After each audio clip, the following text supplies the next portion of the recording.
ಪ್ಯಾಟಿಗೆ ಹೋಗಿ ಚಿಕನ್ ತಗೊಬಂದೆ ಹೇಳಿ ಚಿಕನ್ ಸಾರು ಮಾಡೋದು ಹೇಳಿ ಚಿಕನ್ ತೊಳೆದು ಉಪ್ಪು ಹಾಕಿ ಅರ್ಶಿಣ ಹೊಡಿ ಹಾಕ್ತಿ ಎಲ್ಲ ಹಾಕಿ ರೆಡಿ ಮಾಡ್ಕೊಂಡು ಕಡೆಗೆ ಈರುಳ್ಳಿ ಟೊಮೆಟೊ ಕೊಚ್ಕೊಂಡು ಕಡೆಗೆ ಕುಕ್ಕರಿ ಒಂಚೂರು ಎಣ್ಣೆ ಹಾಕಿ ಈರುಳ್ಳಿ ಹಾಕಿದೆ. ಈರುಳ್ಳಿ ಕೆಂಪವರೆಗೂ ಫ್ರೈ ಮಾಡ್ಕೊಂಡೆ.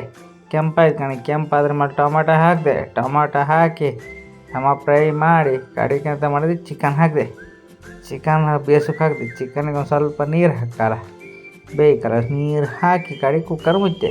ಕಡೆಗೆ ಈಚೆ ಬದಿ ಕಾಯಿ ಎಲ್ಲ ಕೊಚ್ಕೊಂಡೆ. ಕಡೆಗೆ ಕೊತ್ತಂಬರಿ ಜೀರಿಗೆ ಎಲ್ಲ ರೆಡಿ ಮಾಡಿ ಹಾಕೊಂಡೆ. ಸುಮಾರು ಹಾಕಿದ್ದೆ ಅದಕ್ಕೆಲ್ಲ ಕೊತ್ತಂಬರಿ ಜೀರಿಗೆ ಅದೆಲ್ಲ ಹಾಕಿ ಕಡೆಗೆ ಒಂದು ಸ್ವಲ್ಪ ಮೆಣಸು ತಗೊಂಡು ಬ್ಯಾಡಗಿ ಮೆಣಸು ತಗೊಂಡು ಎಲ್ಲ ತಗೊಂಡು ಒಂದು ಸ್ವಲ್ಪ ಇನ್ನೊಂದು ಕಾವಲಿಗೆ ಮೆಣಸು ಹಾಕಿದೆ.